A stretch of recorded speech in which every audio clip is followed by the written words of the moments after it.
Archaeology is not about lore and legend. Archaeology is about science, except there are times when claims are made that are so extreme it requires an extreme amount of evidence.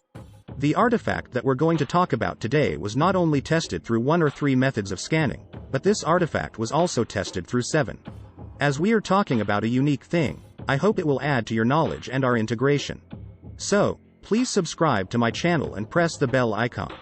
One of those methods, archaeologists took this artifact underneath a mountain in Switzerland, where these facilities are rated based on how much energy and radiation they receive. They can block from the sun, of which the scaling system goes by how many meters of water a facility can protect comparatively against. In other words, this facility, and this mountain they took the artifact can protect from 620 meters of radiation equivalent. In other words, they were trying to get the cleanest data. They also left the artifact to be tested for 63 days to read gamma radiation, as well as several other methods. Now, this artifact has an interesting story because it was likely discovered in 1843. But it wasn't excavated until 1873 and 74.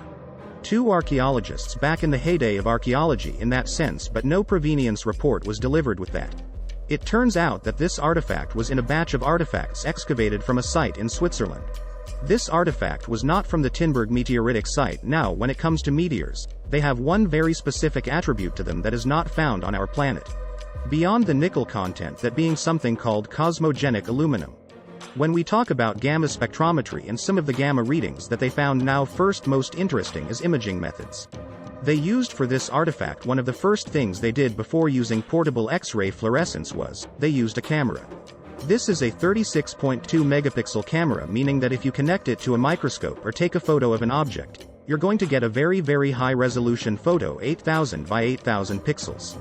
One very interesting thing about this is they layer stack these images. Now there's a technique that can use when macro photography and try to get very detailed photos of, let's say, insects. This can shoot in a shallow depth of field and then stack the focus back, so that produces a photo that is in focus from front to back with the most amount of clarity. They use some software to do this, and the photos are in their document. It was published in the Journal of Archaeological Sciences. Now the next thing that they did was X-ray tomography. It's very similar to CT scans. How that process works, of width of which they took 1,564 slice images that each took just shy of 3 seconds each, so 295 milliseconds, with 5 successive acquisitions of each angle with the step rotation. Meaning not only did they get incredibly high-resolution photos of this object through the Nikon D800, then they used X-ray tomography to create a photograph all the way through the object using a layer stack. Then next step was X-ray fluorescence. So not only is there portable X-ray fluorescence, which is a tool kind of like a scanner, you might find at Walmart, where you can put it on an object and scan in the moment. What's interesting about X-ray fluorescence is this idea that, speaking in layman terms or bro science terms, what scientists can do with this object is they can shine essentially highly charged energy at an object.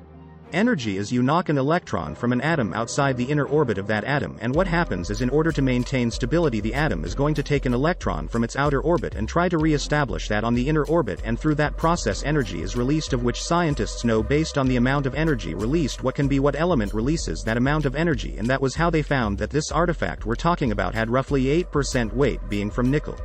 8% of the artifact was returning that, but one of the problems with X-ray fluorescence, which led scientists to make the wrong conclusion at first, was the idea that X-ray tomography only scans the surface or doesn't penetrate very deep into the artifact. When dealing with oxidized and unoxidized levels of an artifact, that can lead your data to get skewed, which it did. So, they introduced something that hadn't been used in archaeology, known as muon-induced X-ray emission. Now very similar to how X-ray fluorescence works, muon-induced X-ray emission, it works very similar in that it shoots muons now rather than highly charged X-rays. Muons are around 207 times the mass of an electron, but through the same process depending on the charge and energy. This can not only get readings from the surface of the artifact, but the more energy you apply, you can get readings from inside the artifact, which we'll get into in a second when it comes to the depths of this artifact, as well as the readings that it gave from different depths of the artifacts. They also use scanning electron microscopes as well, a very common method that they use, which kind of layers against the X-ray fluorescence and provides the same number of details. Of this contains around 8% nickel compared to the 4% found on our planet. The next one is gamma spectrometry, And this is where the scientists took it to the Gotthard Tunnel, Switzerland, under a rock overburden of 620 meters water, equivalent to reduce the muon flux by a factor of 2000.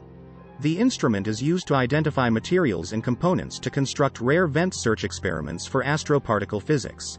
Now this is where they found the cosmogenic aluminum, and also found something very interesting is that through this process, they can determine the terrestrial age of a meteorite, and in their results part, they list out some really interesting finds of which they can conclusively say that the material that this artifact was made out of came from a meteorite that was around 60 centimeters in diameter and more than 2 tons in weight. That's insane. Then they also use Raman spectrometry. The surface of this artifact looked laminated literally outside the bucket that this was in of artifacts from this site that was stored in a museum. This artifact looked laminated, which kind of stood out.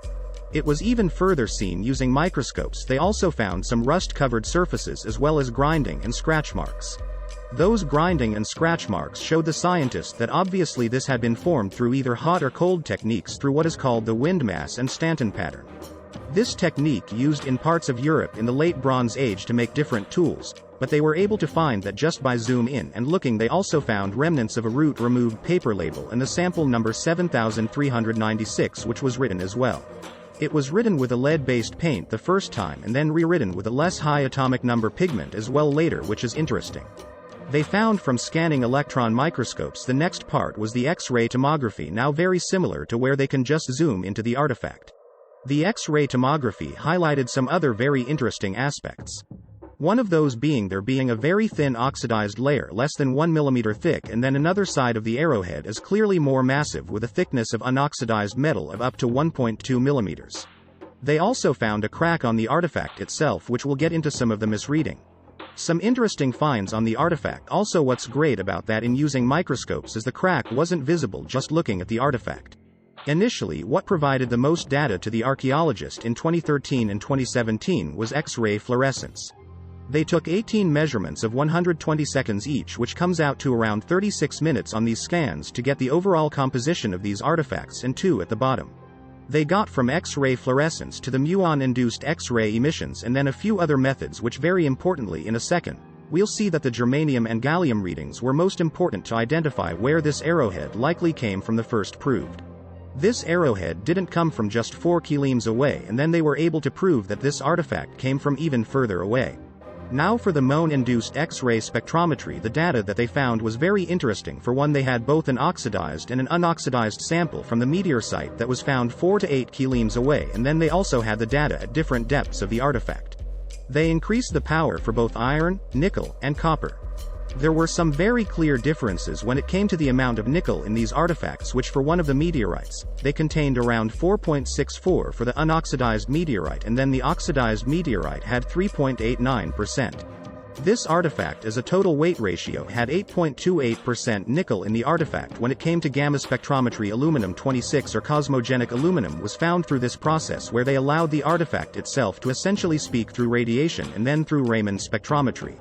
They were able to find that near Tinberg, there was some organic material likely used to stick that arrowhead to a stick. They also found, and I didn't draw it on here, but what was most interesting to me on the chart is again they showed through several different methods that the amount of nickel in the Marian arrowhead was very different from the Tinberg.